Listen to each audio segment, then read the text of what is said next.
지난 저희 대학을 다닐 때 친구들하고 약간의 사진을 찍으면, 증명 사진을 찍으면 한 장씩 이렇게 친구들에게 나눠주는 어떤 그런 약간의 대학 문화가 좀 있었습니다.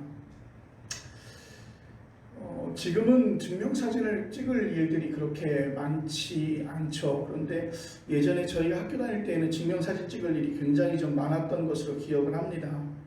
그런 이유 중에 하나가 가져오는 것이 찍은 사진을 친구들에게 이렇게 한 장씩 기념 삼아 주고 까마득하게 잊었는데 지난번 친구를 만났는데 갑자기 사진 한 장을 제게 내미는 거예요.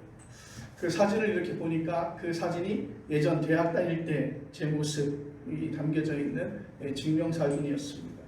약 30년이 훨씬 지난 모습을 보니까 또 이랬었구나 라고 하는 생각이 또 들기도 했습니다. 그런데 증명사진을 찍어보면 항상 느끼는 그런 느낌이 있어요. 그 느낌이 무엇이었냐면 항상 증명사진은 잘 나온 사진보다 잘 나오지 않은 사진들이 훨씬 더 많았던 걸로 기억을 해요.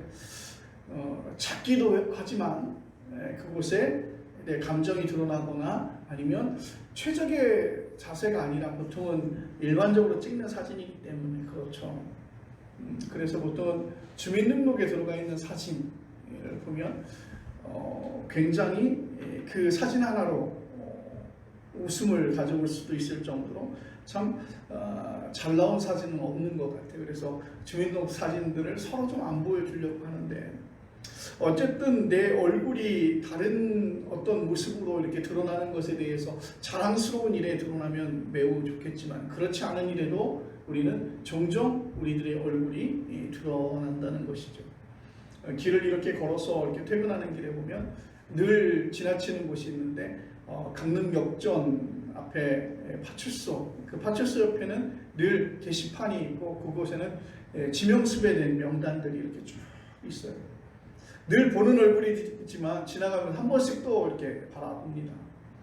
그런데 그렇게 해서 선입견을 가지고 바라봐서 그런지는 모르지만 되게 살인을 저지를 만도 하고 또 사기를 칠 만도 한 어떤 그런 얼굴들이 그곳에 있었던 것을 보면서 이곳에 사진이 올라가는 것, 이렇게 지명수배가 되거나 공개수배가 되어지는 것이 얼마나 불명예일까 그런 생각을 갖게 됩니다. 오늘 성경 속에서도 이렇게 불명예스럽지만 이렇게 공개수배된 분이 성경에 기록되어지고 있죠. 오늘 요한복음은 오늘 벌어진 사건의 장소를 설명하고 또 그 날들을 아주 정확하게 전달하고 있습니다. 그래서 오늘 이 말씀을 우리가 보기만 해도 그 당시의 상황과 정황이 어떻게 이루어지고 있는지 또 어떻게 진행되고 있는지를 우리가 이해할 수 있을 거라고 생각이 되어집니다. 오늘 성경은 6월절 엿새 전이라고 그렇게 말씀을 하고 있는데 여기서 말하는 6월절은 예수님이 십자가의 처형을 바로 당하고 있는 그 6월절을 가리키고 있습니다. 그러니까 예수님이 6월절 엿새 전이라고 하는 것은 예수님께서 처형당하는 그 해의 그 6월절을 이야기하고 있는 것입니다.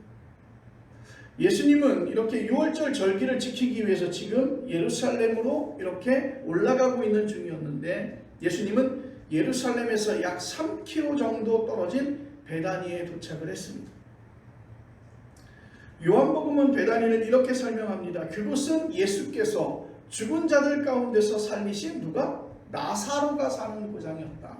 나사로라고 하면 우리가 성경 속에서 예수님의 그 생애 속에서 이렇게 보면 나오는 기사 가운데 아주 유명 인물이잖아요. 나사로가 사는 그런 고장이었어요.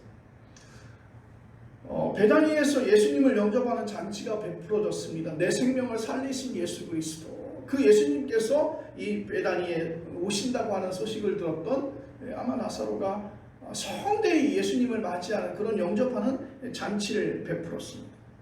그 당시는 이미 바리새인들의 사람들 중심으로 유대교의 핵심 그 세력들이 나사로 사건으로 인해서 예수님께서 죽은 자를 살리신 그 사건으로 인해서 예수님에 대한 반감이 아주 최고조에 오를 때였습니다. 그래서 예수님을 어떻게 하면 처리할 것인지, 예수님을 처리하지 못하면 그들이 가르치는 그 율법이나 이러한 것들이 효력을 발생할 수 없기 때문에 저렇게 많은 사람들로부터 신망을 받고 있는, 존경을 받고 있는 그 예수님을 어떻게 하든지 처단해야 되겠다라고 그렇게 착당하기 시작했던 때가 바로 나사로의 살리심, 그 사건 이후부터 예수님에게는 그러한 생각들을 사람들이 가지고 있었다는 것이죠.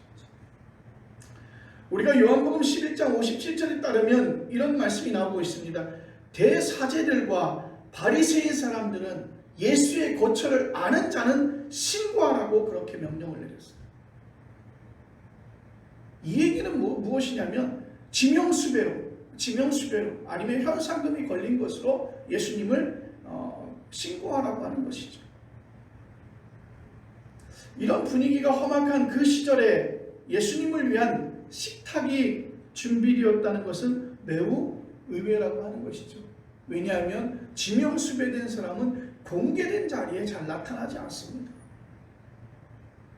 어디든지 숨어야 되겠죠. 사람들의 눈을 피해야 되겠고, 원래 모습으로 다니지도 않고 모자를 쓰거나 안경을 쓰거나 아니면 수염을 붙이거나 원래의 모습과는 다른 모습으로 그렇게 다닐 것입니다. 이렇게 지명수배가 내려진 상태에서 그 시절에 예수님을 위해서 식탁이 마련되어졌고, 아마도 이 식탁을 마련한 사람은 오늘 성경에 기록되어져 있는 베다니의 그 나사로가 아닐까라는 생각을 갖습니다. 아마도 그 집주인이 예수님과 매우 각별한 그러한 관계에 있었던 것으로 보여집니다. 그래서 본문이 명시적으로 언급하진 않았지만 식탁을 마련한 주인, 그 험악한 그러한 상황 속에서도 예수님을 극진히 대접하고 그 잔치를 베풀었던 사람이 나사로일 가능성이 매우 높지요. 나사로는 예수님과 함께 식탁에 앉아 있었고 너희 동생인 마르다는 시중을 들고 있었습니다. 여러분, 그 장면 한번 상상해 보십시오. 나사로에게는 예수님은 생명의 은인이고, 단지 생명의 은인, 그 생명의 은인을 넘어서 그의 생애 속에서 가장 사랑하고 존경하는 사람이 예수님이지 않을까. 예수님이 그 생명을 내게 달라고 해도 줄 만큼 그렇게 예수님을 사랑하지 않았을까.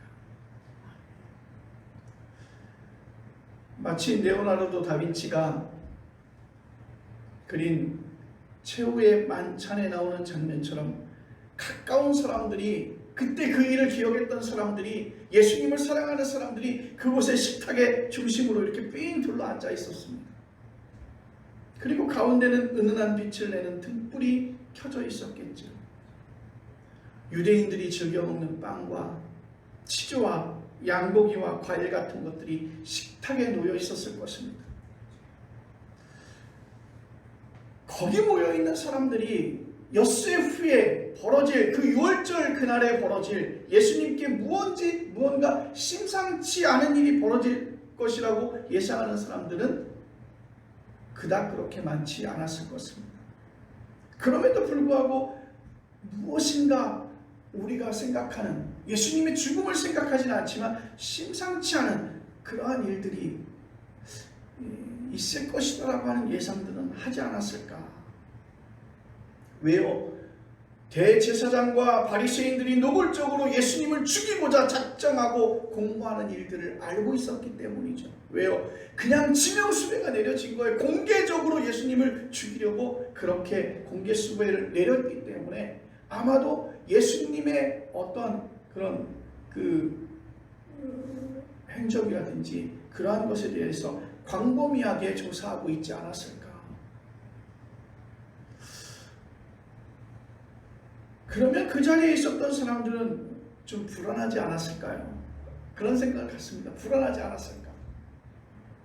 예수님을 죽이려고 하는 사람들이 그렇게 공개적으로 일을 드러내고 예수님을 물어뜯으려고 하는데 공개된 잔치 자리에 참여한 많은 사람들은 좀 불안하지 않았을까요? 요 장면 생각하면서 제가 그 소설을 생각을 해봤어요.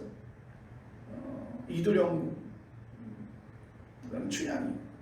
그 춘향전을 생각해보면 이두령이 어사가 되어서 마패를 들고 그 동원으로 들어닥치기 전에 그의 식기를 보고 많은 사람들이 불안해서 도망가지 않습니까?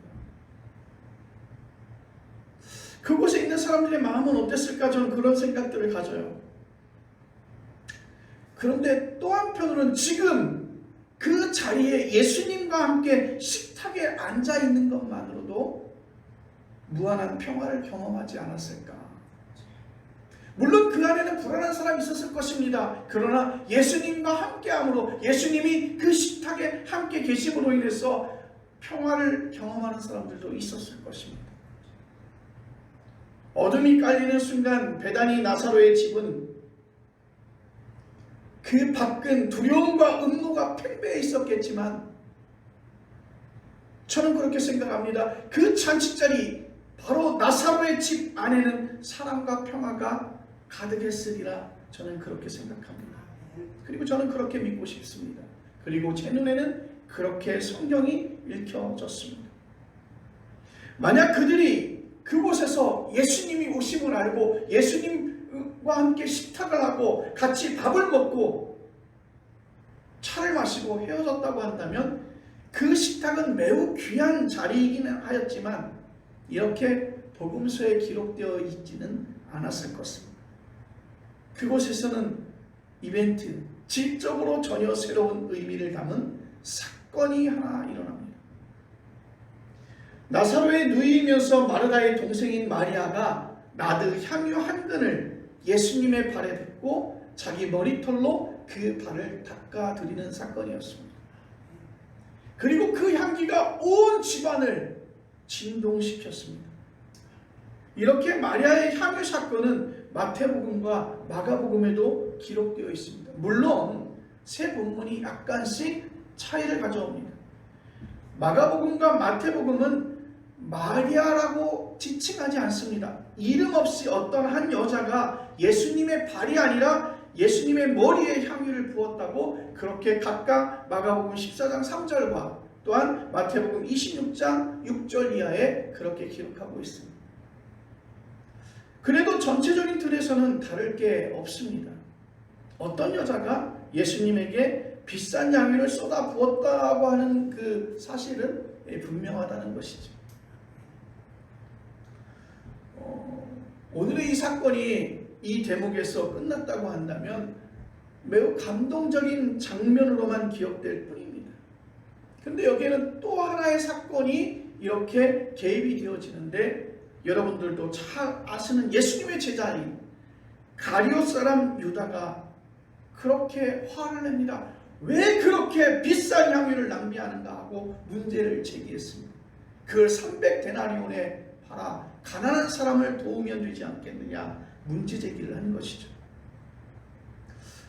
그 향유의 값인 300데나리온은 그 당시 노동자의 연봉에 해당하는데 지금 노동자의 연봉 우리 지금 보면 상당히 높잖아요. 보통 연봉으로 따지면 약 5천만 원 정도를 훨씬 더 넘을 수 있는 그런 금액이죠. 그런데 그때의 화폐 가치로 보면 지금 우리가 사용하고 있는 화폐 가치 속에서 한 2,500에서 3천만 원 정도로 예상이 되어지는데 생각해 보세요. 정상적이지 않잖아요. 우리도 그렇게 얘기할 수 있잖아요. 가룟 사람 유다처럼 그렇게 그 여인에게 책망할 수 있잖아요. 어떻게 2,500에서 3천만 원 정도 되는 그 향유를 깨뜨려 버리고 소비하고 마냐고 얘기하죠. 그것을 차라리 좋은 곳에 투자를 하지. 아니면 교회에 가서 그걸 예물로 드리든지 아니면 교회가 건축하려고 하는데 그 땅을 사는 비용으로 헌금을 하든지 충분히 그렇게 말씀할 수 있는 것이죠. 저는 유다의 논리가 아주 명백하고 합리적이라고 생각합니다. 유다의 생각이 아주 바람직하고 일반적이라고 생각합니다. 목사의 입장에서 볼 때 그렇게 허비되어지는 것에 대해서 분노할 수 있습니다. 차라리 그것을 아주 바람직한 용도로 그렇게 사용하면 좋겠는데 그런데 오늘 가룟 사람 유다는 그렇게 말합니다. 그 돈으로 가난한 사람을 돕는 게 마땅하다는 것입니다. 틀린 말 아니죠. 맞는 말이에요. 그런데 예수님께서는 이렇게 말씀하셨습니다. 요한복음 12장 7절로 8절에 이것은 내 장래일을 위하여 하는 일이니 이 여자 일에 참견하지 마라. 가난한 사람들은 언제나 너희와 함께 있겠지만 나는 언제나 함께 있지는 않을 것이다. 마가복음과 마태복음에는 이렇게 말씀하고 있습니다. 복음이 전파되는 곳마다 이 여자가 한 일도 알려서 사람들이 기억하게 하라는 말씀이 그 안에 또 보충되어져 있습니다. 표현에서 약간의 차이가 있죠.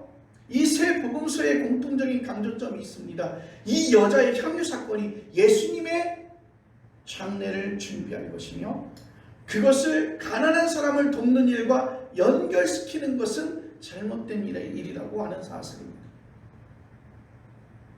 자, 우리 다시 마리아가 향유를 예수님께 붓는 장면으로 다시 한번 돌아가 보겠습니다. 오빠와 손님들은 예수님과 더불어 식탁에 자리하고 있었어요. 그리고 잘 아시는 언니 마르다는 그들이 식사할 수 있도록 시중을 들고 있었죠. 마리아도 손님들이 오기 전에는 아마 식사 준비를 돕지 않았을까요? 예수님이 오시기 전에 예수님을 맞기 위해서 마르다와 함께 그렇게 식사 준비를 아마 도왔을 거라고 예상이 됩니다. 그리고 밥 먹는 일이 어느 정도 마무리된 다음 마리아는 결혼할 때 지참금으로 갖고 가기 위해서 준비해 두었던 나드 향유가 된 옥합을 들고 식탁 그 자리에 왔습니다. 그리고 예수님 발 앞에 앉았습니다. 사람들은 그녀가 왜 저러는가 하고 궁금하게 생각하지 않았을까요? 이때 마리아가 향유를 예수님의 발에 붓고 자신의 머리털로 그 발을 닦는 것을 보고 사람들은 놀랐을 것입니다. 아니 도대체 왜 저럴까? 왜 저럴까? 그런데 우리가 여기서 짚고 넘어가야 할 부분이 있는데 예수님은요 사실은 나사로와 그리고 마리아와 마르다 또 이 남매들과 아주 각별한 관계로 여겨집니다. 나사로가 죽었을 때 예수님을 성경에서 보면 예수님이 눈물을 흘렸다고 말씀하고 있습니다. 누가복음의 한 전승에 따르면 마리아는 언니 마르다와 함께 예수님을 극진히 따랐던 것으로 보여집니다. 특히 마리아는 영성이 매우 예민한 여자였던 것 같습니다. 예수님 일행이 그들의 집에 들렀을 때 마르다는 손님 접대로 분주한 반면에 마리아는 다른 것 다 내려놓고 가장 좋은 것 예수님의 발치에 앉아서 예수님 말씀에 귀를 기울였다고 누가복음 10장 38절 이하에 기록하고 있습니다. 이것으로 인해서 마르다가 예수님에게 항의하지 않습니까? 오늘 본문도 이와 비슷한 상황이지 않을까요? 마르다가 손님들의 시중을 들고 있는 그 순간 마리아는 향유를 쏟아 예수님의 발 아래 붓고 그의 머리털로 예수님의 발을 닦았다는 것입니다. 마리아 무슨 생각으로 이런 일을 저질렀을까요? 예수님이 나중에 설명하셨듯이 정말 그녀가 예수님의 장례를 미리 준비한 것일까요? 정황으로 보면 그렇습니다. 정황적으로 보면 6월절 마지막 6월절 예수님이 이제는 십자가의 그 고난을 받아야 되고 그리고 십자가에 달리신 그 고난의 현장을 목도하게 되는데 아마 그랬을까? 시기적으로 아주 맞습니다. 이 얘기는 유대인은 전통적으로 시체에 향유를 발랐어요. 우리가 성경으로 다시 돌아가면 예수님 십자가 처형을 당했을 때 예수님의 부활을 알았던 여인들의 무리들이 있었어요. 그 여인들이 어떻게 해서 예수님이 부활하심을 깨닫게 되냐면 예수님의 그 무덤가로 갑니다. 그 이유는 뭐냐면 죽은 예수님의 그 시신에 향유를 이렇게 바르기 위해서 갔던 것이죠. 안식일이 시작되는 시간이었기 때문에 향유를 바르지 못하고 일단 안장했다가 안식일이 지난 다음날 아침 향유를 바르려고 여러 명의 여자들이 예수님의 무덤을 찾잖아요. 그리고 예수님의 시신이 없어지는 것을 보고 깜짝 놀란 일이 성경에 기록되어져 있습니다. 지금 마리아는 미리 예수님의 죽음을 그렇게 꿰뚫어보고 그런 장례의식을 치렀다라고 하는 생각을 치른다는 그런 생각을 했을까? 물론 마리아가 그 어떠한 내용에 내가 왜 그렇게 했는지에 대한 내용들이 성경에 기록되어 있지 않습니다. 그래서 우리는 그것을 정확하게 알 수는 없을 것입니다. 다만 마리아가 예수님과 영적으로 매우 깊은 관계를 맺고 있었다는 것을 전제해 본다면 그녀가 예수님의 죽음을 예상하였다고 보아도 맞을 것입니다. 지금 이 순간 당신들은 웃고 당신들은 그 음식의 맛을 음미하고 당신들은 이렇게 즐기고 있지만 이렇게 밥이나 먹으면서 즐거워하지만 예수님은 곧 처형당하신다. 왜 그걸 모르니? 아마도 이런 생각으로 그는 일종의 퍼포먼스를 보여준 게 아닐까.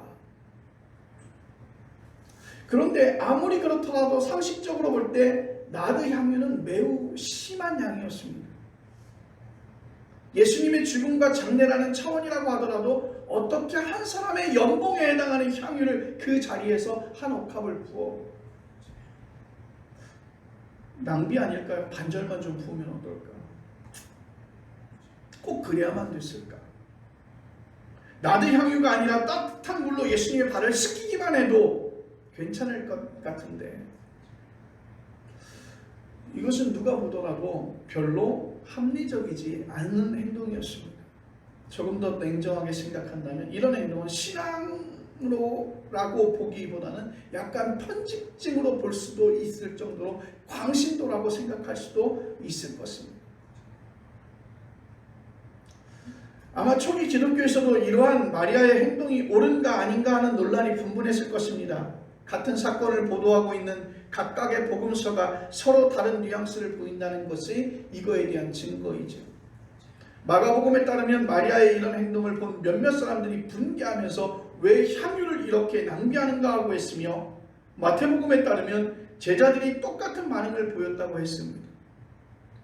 이런 반응이 초기 기독교의 모습은 그대로 보여줬다고 생각을 합니다.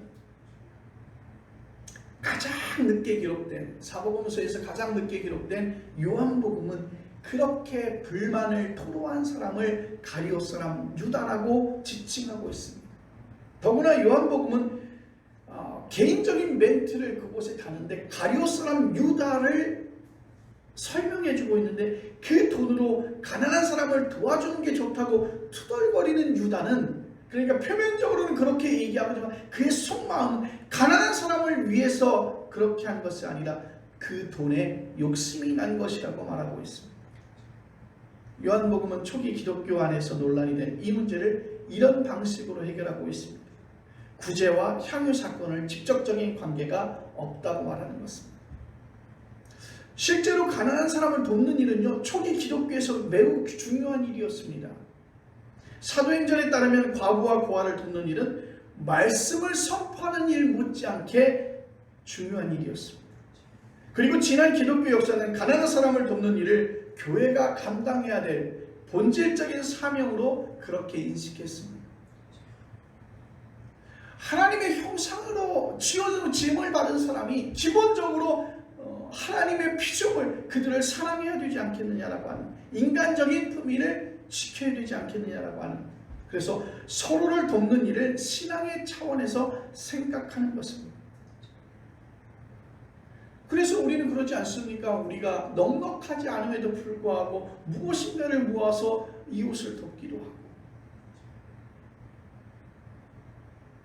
심심하면 미사일 쏘아 올리는 북한에게 쌀도 보내고, 전 세계적으로 재난을 당한 곳에 또 우리가 무엇인가를 도와서 이렇게 같이 돕기를 원하잖아요. 한국교회가 재정을 내부가 아니라 외부로 과감하게 쓸 수 있는 그러한 형편이 되어져야 된다는 것입니다. 초기 기독교 공동체는 이렇게 가난한 사람을 돕는 일에 매진했음에도 불구하고 그것에 목숨을 걸지는 않았습니다. 훨씬 중요한 신앙의 차원이 있다는 사실을 그들은 알았습니다. 그들은 예수님의 말씀을 이렇게 기억했습니다. 가난한 사람은 너희와 함께 있겠지만 나는 그렇지 않다는 말이죠. 표면적으로 본다면 예수님이 일주일 후에 십자가의 처형을 당한다는 뜻을 그들에게 설명하고 있는 것입니다. 예수님의 장례를 준비하는 일은 한 번밖에 없지만 가난한 사람을 돕는 일은 계속된다는 것이죠. 그래서 그것에 대해서 우선적으로 생각해야 된다고 하는 것입니다. 우리가 근본적으로 생각하면 이 문제는 신앙과 휴머니즘의 관계에 대한 것일 것입니다. 가난한 사람을 돕는 일은 휴머니즘이죠. 각박한 세상에서 기독교가 휴머니즘을 발휘한다면 아마 세상에서 교회를 바라보는 시각이 바뀌어질 것입니다. 그래서 기독교 역사가 이런 부분을 매우 중요하게 실천하고 또한 전도하는 일이 이렇게 쓰임을 받습니다. 그런데 여러분, 중요한 것은 기독교의 신앙은 휴머니즘과는 다르다는 거예요. 정확하게 말씀을 드리면 신앙은 휴머니즘을 당연히 포함하고 있지만 휴머니즘에 머물러 있지는 말아야 한다는 것이지요. 이게 바로 기독교가 이 세상의 휴머니즘과 대립하는 부분이기도 합니다. 기독교 내부에서 벌어지는 신앙과 윤리의 긴장을 가리키기도 합니다. 조금 더 우리 진지하게 생각해보면 기독교의 신앙은 기본적으로 우리의 휴머니즘으로 이 세상을 구원할 수 있다고 생각하지 않습니다. 이 세상을 개량해서 인간이 인간답게 살 수 있는 세상을 만드는 것을 목적으로 하는 게 아니라 교회들이 다양한 프로그램들 하지 않습니까? 복지관을 짓기도 하고 체육관을 지어서 지역 주민들하고 함께 지내고 있습니다. 그런데 그 복지관을 지어줘서 그들에게 체육활동을 제공하고 붕어빵을 만들어서 그들에게 붕어빵을 제공하고 그들에게 그 어르신들 초청해서 노인잔치를 해서 식사를 대접하고 선물을 주고 그러한 것이 그들의 삶에 기쁨은 되겠지만 그들의 즐거움에 도움은 되겠지만 그들이 구원받는 일에는 도움이 전혀 되지 않는 일이잖아요. 물론 그것이 그러한 행위 자체를 보면서 크리스찬들이 저렇게 선한 마음을 가지고 있다는 사실을 알고 교회에 대한 열린 마음으로 그들이 교회에 다가올 수 있는 그런 좋은 기회를 준다는 것은 사실이지만 실제 그렇게 계획하고 진행하지만 그것만으로 그들을 구원시킬 수는 없다는 것입니다. 근본적이고 질적인 변화를 이루어낼 수 없다는 것이죠. 우리가 가난하던 70년대, 80년대보다 상대적으로 풍요로운 오늘이 더 행복하다고 생각할 수 없는 것처럼 우리의 노력으로 그런 문제들이 근본적으로 해결되지는 않습니다. 오늘 기독교의 신앙은 하나님과의 관계의 모든 중심에 주님이 있다는 것입니다. 인간과 세상의 구원은 우리의 노력이 아니라 하나님의 섭리와 통치에 의해서만 가능한 줄로 믿으시기를 바랍니다. 하나님과의 관계가 바르면 우리는 의롭다는 인정을 받게 되고 하나님의 구원을 경험할 수 있는 것입니다. 제가 드리는 말씀이 가난한 사람 돕는 일이 하찮은 일이라고 하는 말씀드리는 것이 아니에요. 그런 일들은 우리가 끊임없이 해야 되는 것이죠. 그러나 그런 일만으로 인간과 사회가 구원받을 수 없다는 사실을 우리는 명백히 하자는 것입니다. 그들에게 있어서 그러한 일들로 인해서 그들이 구원받고 교회를 바라보는 시각이 바뀌었다고 그들의 마음이, 그들의 신앙이 바뀌어지는 건 아니잖아요. 그들의 입술로 우리 예수 그리스도를 하나님의 아들로 인정하고 고백하는 그 순간 구원이 일어나지 않습니다. 교회를 칭찬할 수 있습니다. 그렇게 사역하는 사람들을 칭찬할 수 있습니다. 교회 사역들이 그렇게 이루어지는 것에 대해서 참 감사한 마음을 가질 수는 있습니다. 그러나 그 감사한 마음을 가지고 그들은 지옥에 갈 수밖에 없는 거예요. 교회를 참 좋은 이미지로 알고 있었던 그들이 교회라고 하는 것이 참 선한 일을 한다 그렇게 여기긴 하지만 그들은 그의 마지막 죽음은 지옥에 갈 수밖에 없다는 것이죠. 그들이 예수 그리스도를 나의 구주로 영접치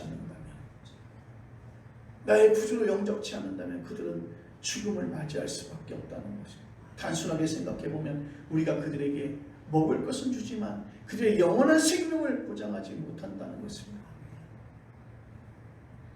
이런 점에서 마리아가 나드 향유를 예수님 몸에 부은 것은 자신의 전체 존재를 주님에게 맡긴 것입니다.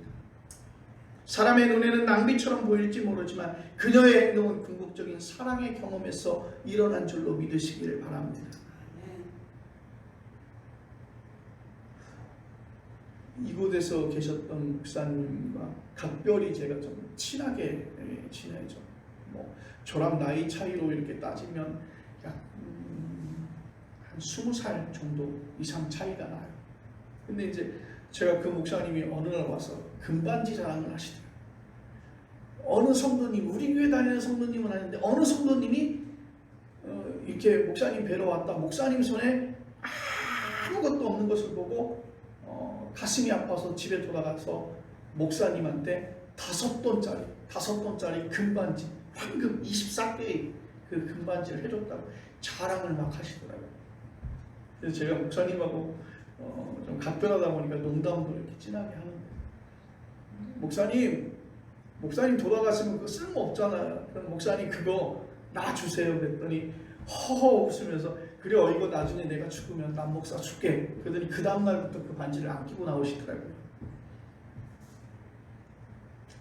그 반지를 안 끼고 나오셔요. 그래서 제가 그랬어요. 아니 목사님 돌아가시면 그 반지 달라 그럴까봐 안 끼고 나오시냐 그랬더니 목사님 하시는 말씀이, 잊어버릴까봐 저 장롱에다가 이렇게 겹겹이 싸가지고 이렇게 장롱에다 넣어놨다고 그러시더라고요.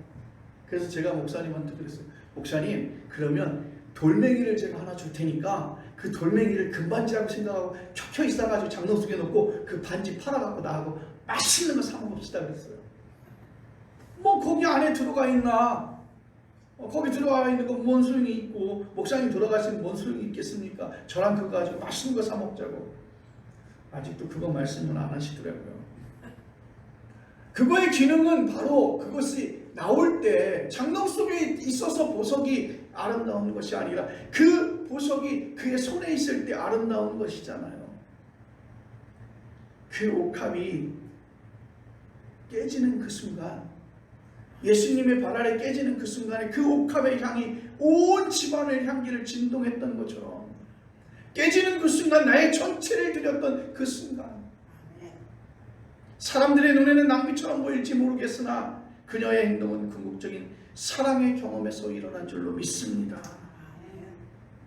얄팍한 휴머니즘의 가면을 쓰고 마리아의 향유 사건을 매도한 유다를 향해서 예수님이 이렇게 말씀하셨습니다. 이 여자 일에 참견치 말라.